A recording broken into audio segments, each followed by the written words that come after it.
नमस्कार सर. नमस्कार, नमस्कार. बोला. सर आता राज्यामध्ये जास्तीत जास्त वाऱ्याचा वेग झालेला आहे आता सुरुवात. हं, हं. आणि 2-3 दिवसाखाली पावसाला पण सुरुवात आणि कुठं गारपीट काय ठिकाणी झालेली आहे. कुठे आता झाली? हा कुठे झाली गारपीट? आता बऱ्याच न्यूज ह्याच्यावर बघितले आपण. हं, हं. ते असं गारपीट झालेली दाखवत होतं आणि आता 7 डिसेंबर आहे ना, हं, हं. तरी मोरी अवकाळी पाऊस राहील का, कसा राहील पाऊस? नक्कीच. काय माहिती का, महाराष्ट्रामध्ये वातावरणाची जी आपण फायनल तारीख मागील काही आठवड्यापूर्वी सांगितली आहे, ती म्हणजे 7 तारखेपर्यंत राहील. आणि विशेषतः कालही आपण आणि परवाच्याही लाईव्हमध्ये सांगितले, की आता वातावरण हे फिंगल नावाचं निवळ लागेल. पण जाताना त्याने आणलेलं जे बाष्प होतं, ते महाराष्ट्रामध्ये गरमीची लेव्हल वाढून थोड्या मोठ्या थेंबाचा देखील पाऊस पडू शकतो. आणि त्याची प्रचिती देखील पश्चिम महाराष्ट्र, उत्तरेकडील भागांमध्ये पाहायला मिळते आहे. तर अशा बऱ्याच भागांमध्ये जोरदार सटकारे 25% कॅपॅसिटीचा जो पाऊस आहे तो महाराष्ट्रामध्ये अजूनही अडकून आहे. पण आता सविस्तररित्या जर सांगायचं म्हणलं तर ही सिस्टम आहे सकाळपासून बनलेली. ही छत्रपती संभाजीनगर पासून ते गडचिरोली यवतमाळ पर्यंत ही डायव्हर्ट मध्ये आहे, म्हणजे पश्चिमेकडनं पूर्वेकडे सरकते आहे.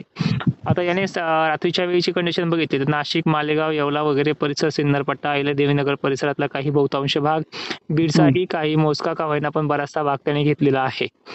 आता हा जो लेअर बनलेली आहे सध्याच्या काळामध्ये, ही सरकणार आहे नांदेडकडे, हिंगोलीकडे, अकोल्याकडे, अमरावतीकडे, त्यानंतर वर्धा, वाशिम जे एरिया आहे याकडे देखील डायव्हर्ट होणार आहे आणि सगळे देखील आहे.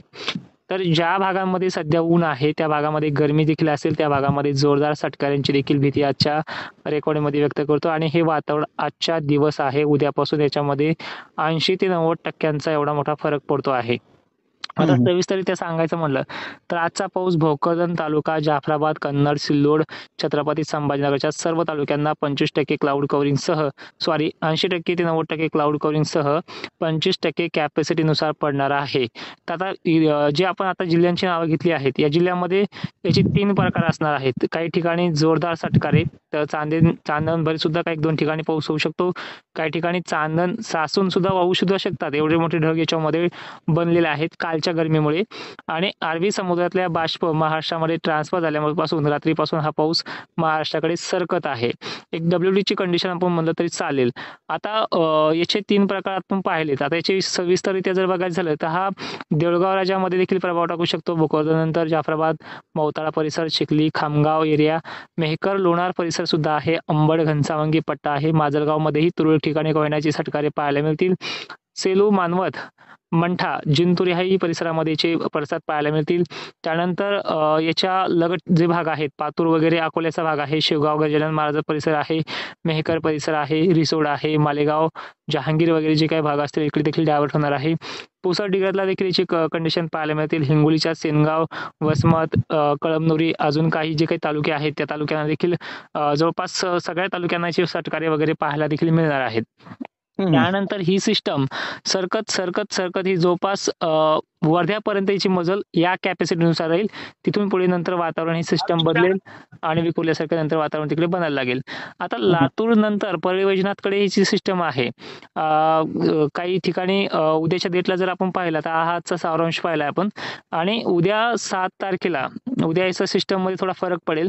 म्हणजे ज्या भागामध्ये त्याने आज परेशान केलं त्या भागाला उद्या नाहीये, किरकोळ सरी वगैरे कोसळतील, कारण की 10%च एवढी कंडिशन उद्या राहणार आहे. पण थोडा भाग जो आहे तो बेळगाव मार्गे येणाऱ्या लेअरचा राहील. कोल्हापूर, सांगली, सोलापूर या भागामध्ये उद्याही पाऊस आहे.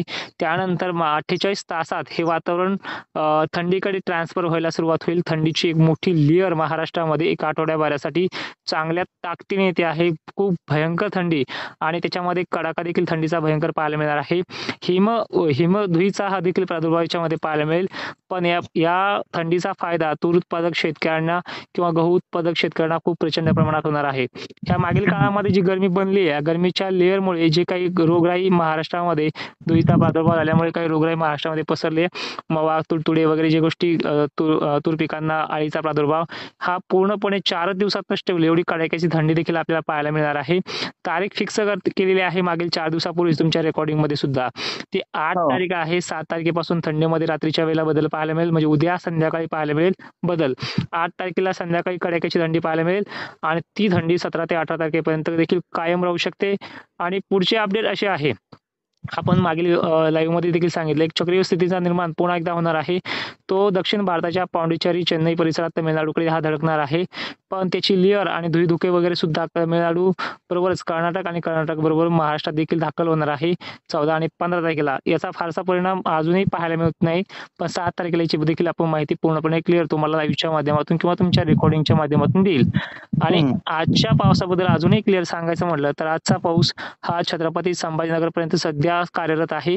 इथून तो बुलढाणा जिल्हा, वाशिम जिल्हा, अकोला जिल्हा, जालना परिसर, बीड जिल्हा, त्यानंतर परभणी, हिंगोली, वर्धा ह्या जिल्ह्यांना ट्रान्सफर होत तो निघून जाईल आणि आजचे दिवस तुम्हाला याचा सामना